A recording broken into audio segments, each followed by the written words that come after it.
Brian sat at his desk, mindlessly scrolling through pictures on Instagram. He lost track of how long he'd been on the platform. Scrolling through other people's feeds was how he spent most of his day. He'd sit there for hours envying other people's lifestyles if he didn't have to take calls, emails, or attend the occasional meeting. Brian was particularly drawn to lifestyle accounts. People showing off their cars, houses, trips to exotic places, and pages of surgically enhanced Instagirls. When he saw the guys with beautiful women on their arms driving around in Aston Martins and customized Jeeps, he saw himself, or at least what he wanted to be.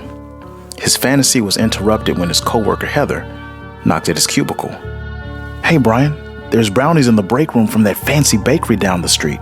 You'd better get one before the hyena pack gets to them," the pretty young woman said while giggling. "Oh yeah? What's the occasion?" "It's Brent's birthday," she said.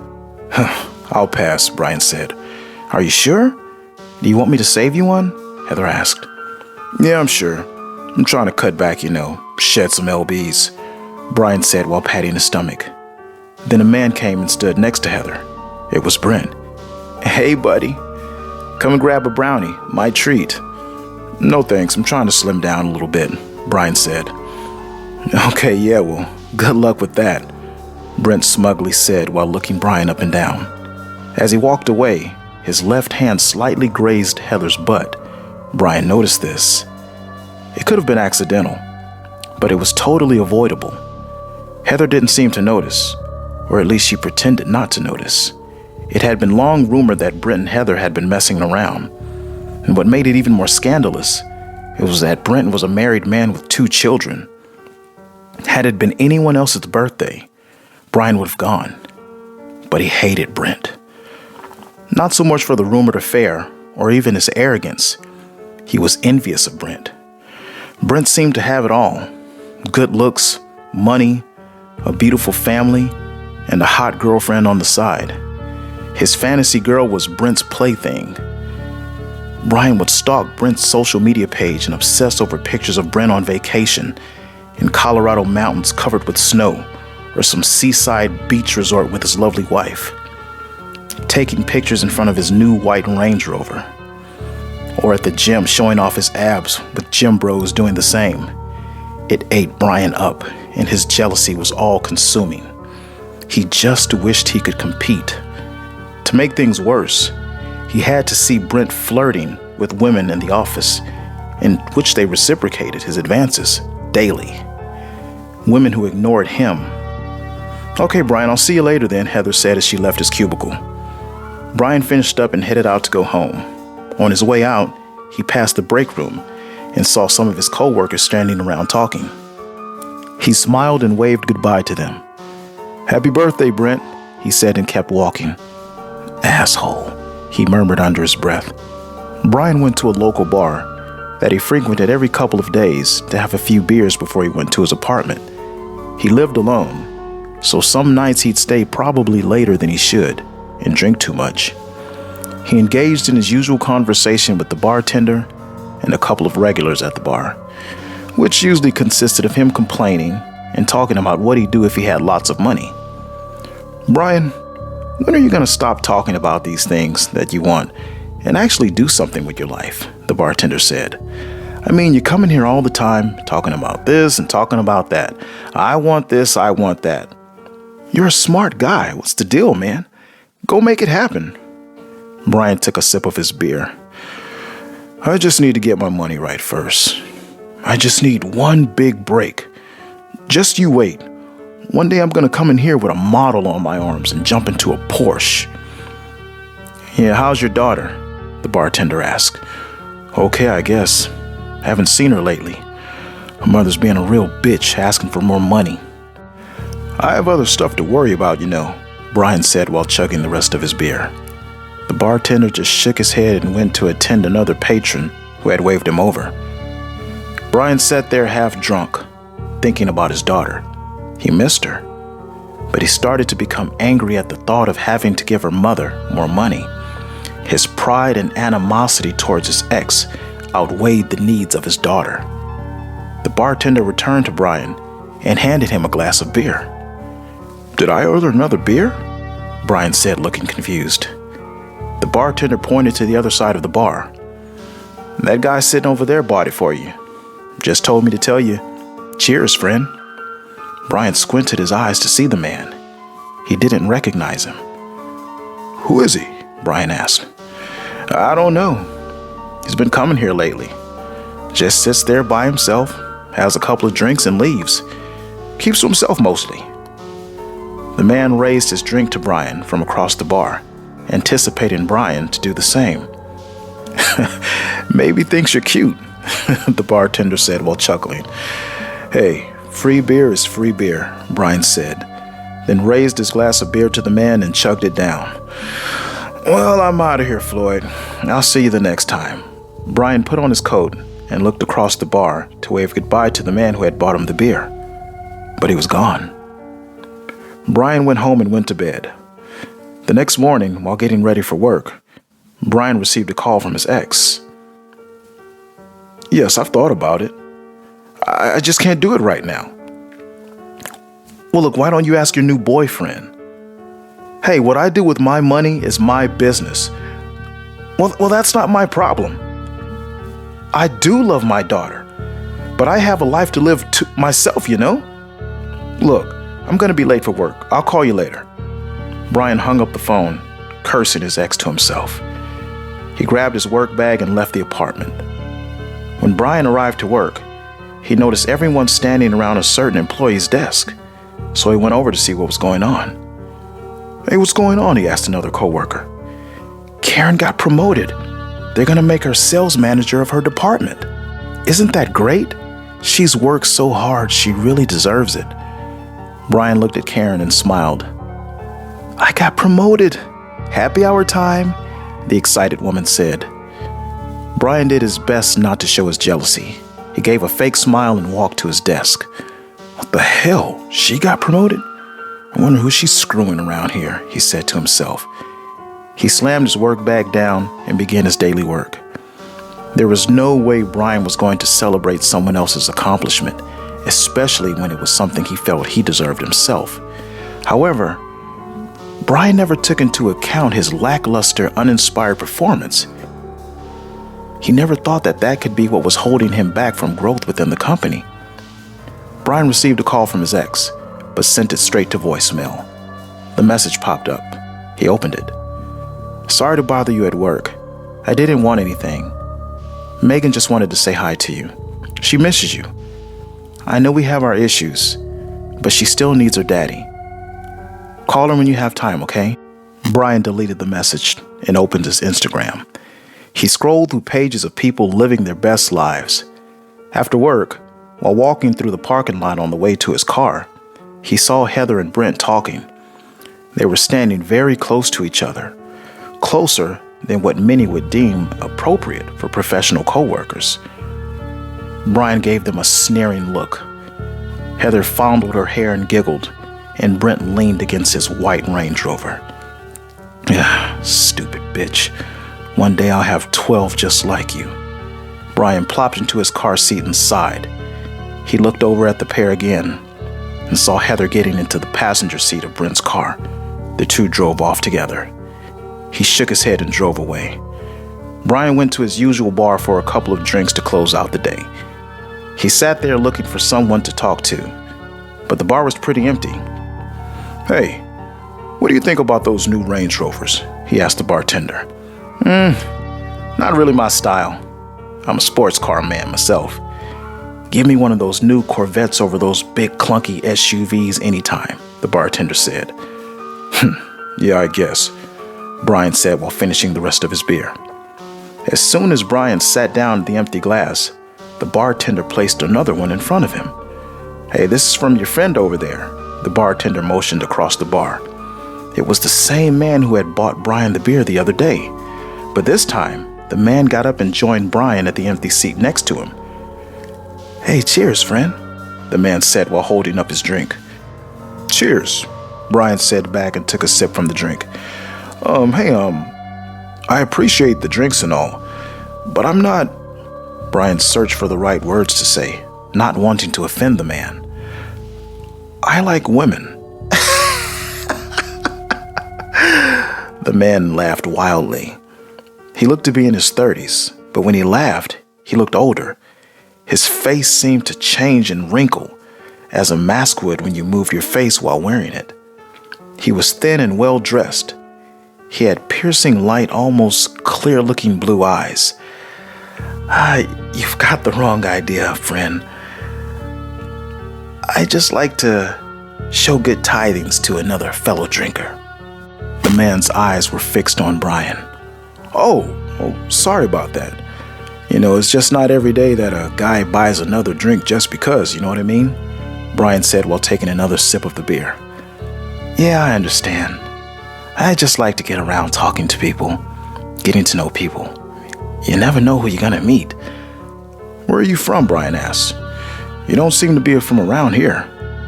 The man took a moment before he answered. I guess you could say I'm from all over. I do a little of this, I do a little of that. But I get bored talking about myself. What about you, Brian? What do you do? Brian had no trouble talking about himself. I work for a sales company down the street. Come here every now and then to blow off a little steam at the end of the day. Brian paused. How do you know my name? I don't remember. Oh, I must have heard the bartender say it or something. Anyway, do you enjoy working in sales, Brian? Brian finally found someone that actually wanted to hear him complain, to sit and let him talk. The man never criticized Brian for his selfish lack of vision, never even made one mention of Brian's lack of action towards his goals in his obvious narcissistic ways.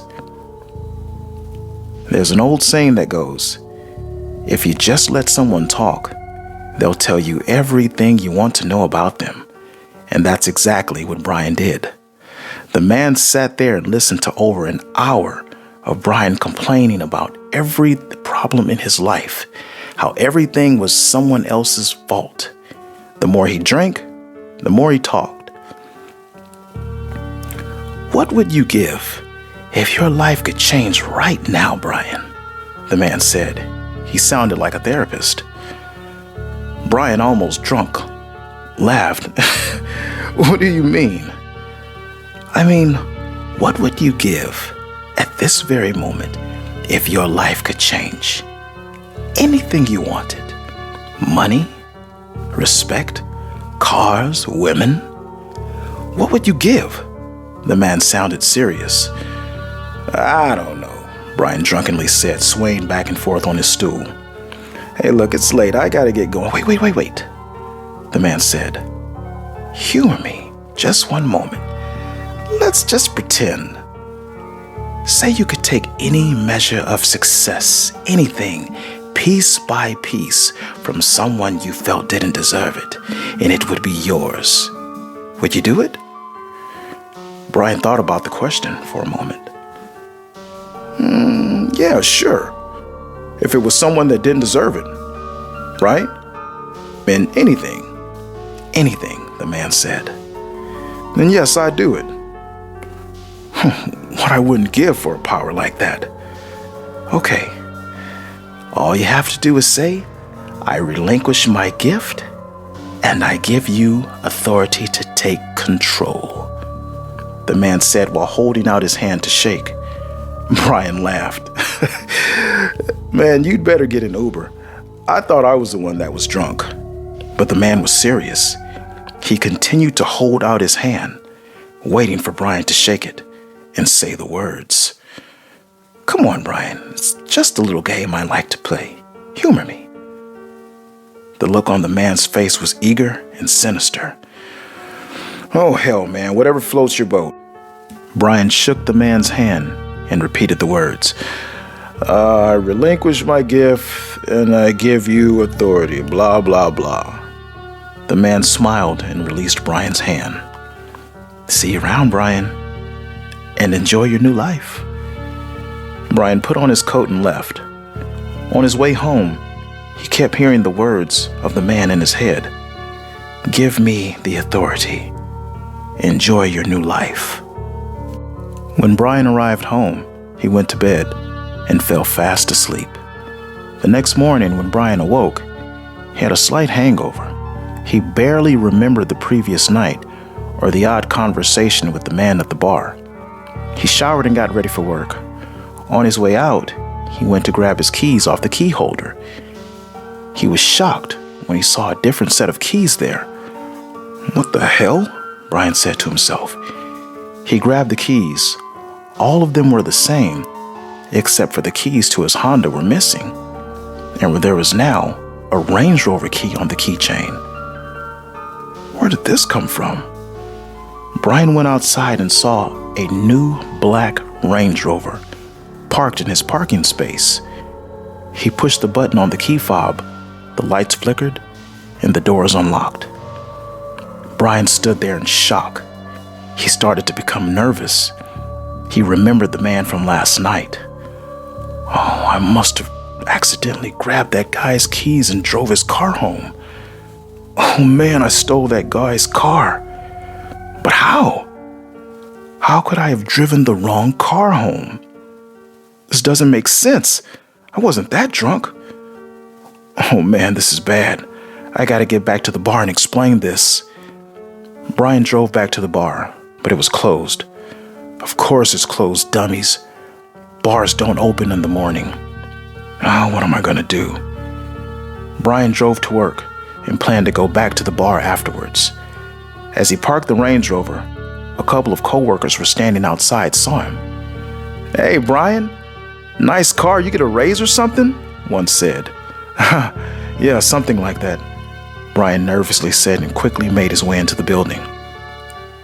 Though the situation was not ideal, he liked the compliment and the attention he had gotten. Brian was zoned out all day. At times, he'd walk over to the window to see if the car was still there or if the police were out there. He wished the car really was his. At the end of the day, which seemed like it took forever to get there, he went back to the bar.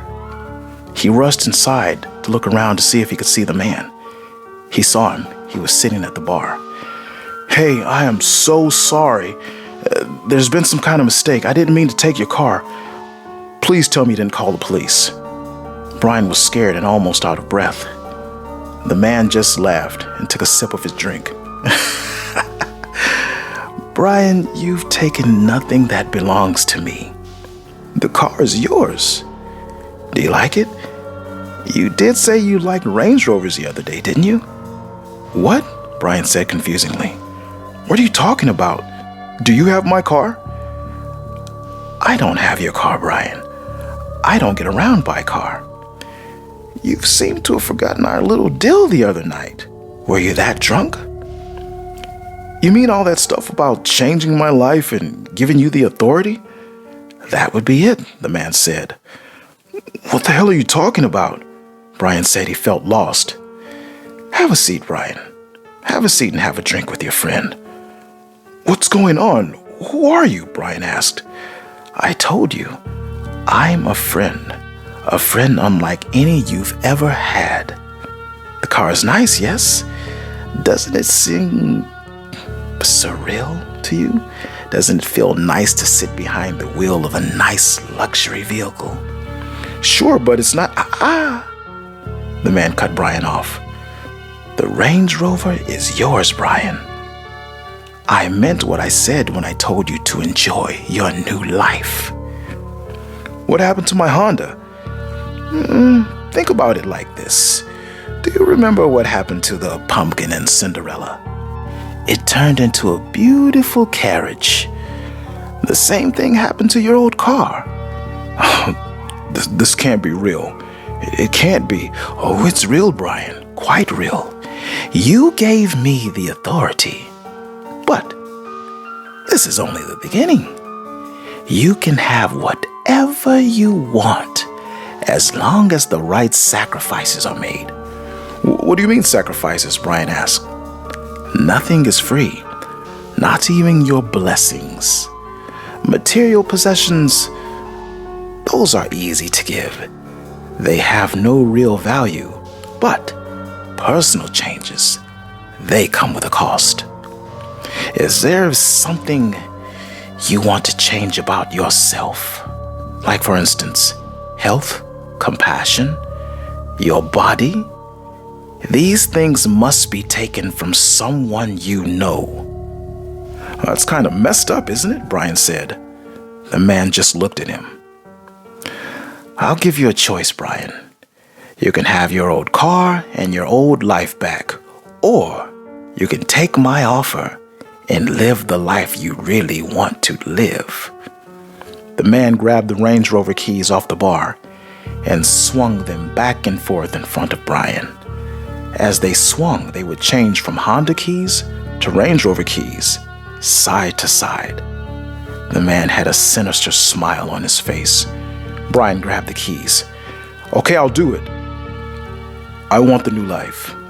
I knew I could count on you. You're just the kind of man we need, Brian. Who's we? Brian asked. You asked too many questions, Brian. What are you still doing here? Go and enjoy your new life. Hey, I never asked your name, Brian said before leaving. My name? What's in a name? You are who people say you are. Doesn't matter. Go. Enjoy your blessings, Brian. Brian headed for the door. He looked at the Range Rover keys, then turned around and looked at the man. The man held up his drink and shooed Brian away. Brian looked at his new car and smiled. It's my world now, he said before hopping in and driving away. Since that night, Brian's life changed tremendously. He got a promotion at work and a very big raise. Heather stopped seeing Brent, and he began dating her. Though he now had his dream girl, he cheated on her with other women. He partied and spent his money foolishly. When he got sick, he would just steal the health of one of his relatives, even children. One young girl in his family, known for her energy, became sick and almost died after he stole her health. But he didn't care. Brian had become so self-absorbed, he only saw people as things to be used, or like cattle, and he ate them up. He didn't like to work out, so he would steal the hard work and body shapes of others. People in the gym would wonder why their gains would just disappear overnight. Brian would take trips out of the country and treat the locals rudely. He behaved with entitlement. He was living the life he always wanted, and he was very happy. Brian had everything he ever wanted. He even bought a Corvette. Not particularly because he really liked the vehicle, but because he knew the bartender wanted one, and he just wanted to show it off and make him jealous. One day while at work, a young woman he'd never seen before passed by his office. She was very attractive. She would be the next thing on Brian's list to obtain. Later that week, he bumped into her in the break room while getting coffee. Hi, I'm Brian. Are you new here? Hello, I'm Rachel. Yes, I am new here. I've been here about 3 weeks now. Well, it's nice to meet you, Rachel. We'll have to get together and do lunch or something. Are you free today? I'd love to show you around. Oh, thank you, but I can't. Now, if you'll excuse me, I have to get back to my desk. I'm waiting on a call. It was nice meeting you, Brian, she said and left the break room. Brian had not been told no in a while. It didn't sit well with him. No one tells me no, he thought. I'll get you. Later that day around lunchtime, Brian walked to the window to marvel at his new Corvette, and he saw the new girl walking with Brent. They got into his car and drove away. Brian was furious. How in the hell is he still beating me? I hate him. She belongs to me, he thought. After work that day, Brian went to the bar to find the man, but he wasn't there. So he left, still upset about seeing the new girl with Brent. Days went by. The sight of seeing Rachel talking to Brent sickened him. He began neglecting Heather and ignoring her. She served no further use to him. He wanted Rachel now. He had to figure out a way to get between her and Brent. Brian couldn't believe how bold they were with their attention towards each other. especially being that Brent was a married man and everyone knowing this. He sat at his desk scrolling through Instagram. "Hey, is everything all right?" the female voice said. It was Heather. She was standing at his door. "What do you mean?" "Well, you haven't been talking to me that much lately. Almost seems like you're ignoring me. Are you upset with me about something?" No, sweetie. I've just been really busy. We'll talk later, okay?" Brian never even took his eyes off his computer. "Hey, can you shut my door on your way out? Thanks." Heather couldn't hide her anger. She slammed his door and stormed off down the hallway. "Crazy bitch," Brian said, and went back to liking photos of bikini-clad girls on beaches. After work that day, Brian went back to the bar in search of the man and saw he was there this time. He went and sat next to him at the bar. "Hey, give me a beer," he told the bartender. "Hey, where have you been? I've been looking all over for you." "You're not my only client, Brian. There's lots of people like you around these days," the man said while chuckling. "Are you enjoying your new life? You look to be in great shape. Guess all those hours at the gym have been paying off, huh?" The man burst into laughter. "Okay, what can I do for you?" "There's this new girl at work. She's so hot, but she's with that douchebag, Brent. I want her." "Brian, you can have any girl you want." "I want her," Brian said. "Oh, I see. You creatures are never satisfied." Yeah. What do I have to do?" Brian arrogantly said. "This is a very special request, Brian. Are you sure you want her that bad?" "What do I have to do?" Brian said anxiously. "The stakes will be a little higher because I'm giving you a person that has not come to you willingly," the man said and sat down his drink. "Let's go outside and talk.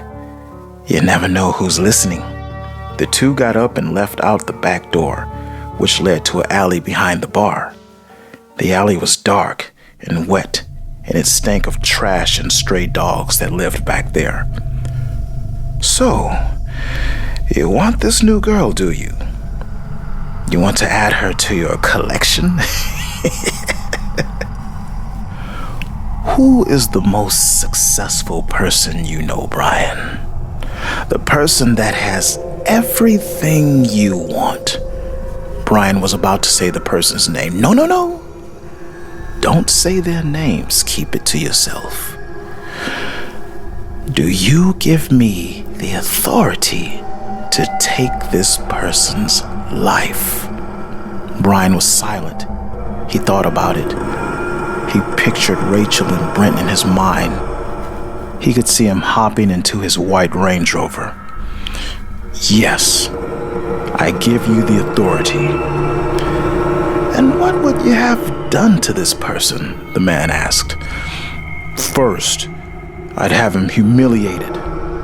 Then I'd have his stupid six-pack abs ripped open. And Brian searched for a fitting killing for Brent. He saw a stray dog lying next to a garbage bin. And dogs eat his body. Wow! Aren't you the imaginative one?" the man said. "So shall it be done. The most successful person you know, this shall befall he," the man said in a loud voice that seemed to shake the air. "Brian, you are that man. You are the most successful person you know." "What? What are you talking about? It's Brent. He's the person I was thinking about." The man laughed. "Brent has nothing. His wife divorced him and took everything except his precious vehicle that you covet so much, even though you have the same one. The photos you see on his social media are an illusion. His life is in shambles. And the woman you so desperately desire at work is his cousin, you fool. You are the most successful person in your life, and now your life is required to fulfill the debt. No, this can't be. I take it back. I take it back. I'm sorry. The man's face took on a demented look. His eyes were now that of the dead, and his teeth looked rotten and jagged. He laughed psychotically. There seemed to be a hazy black shadow around him, and he began to come for Brian. Brian turned to run and was immediately attacked by a group of stray dogs. They ripped at his clothing. They snarled and tore at his clothes until he was completely naked. Brian managed to get away from the dogs and ran into the parking lot of the bar. He ran up to a group of people in the parking lot, but they thought he was either crazy or on drugs, so they told him to get away from them. He was humiliated. He looked back and saw the man standing next to the bar. His eyes were glowing, and he was encircled by the pack of stray dogs. The dogs' faces looked deformed and mangled. They drooled and snarled. No one else seemed to see him. Brian ran out of the parking lot into the street. He was almost hit by a car. "Please help me. He's trying to kill me," Brian pleaded, but no one would help him. He ran to a store across the street, but it was closed. He slumped down and began to cry.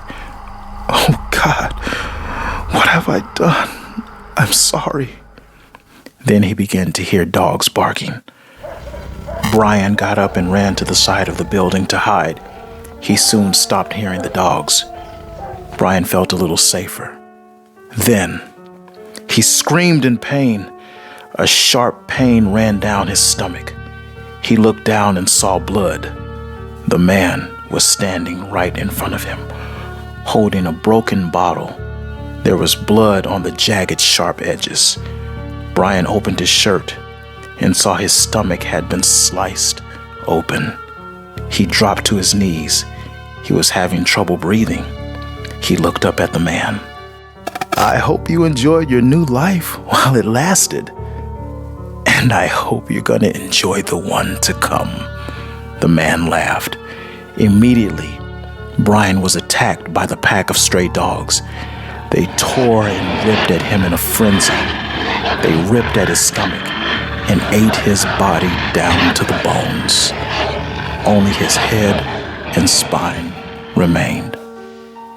Brian didn't have much family to speak of, so all his newly gained possessions were given to his young daughter and her mother.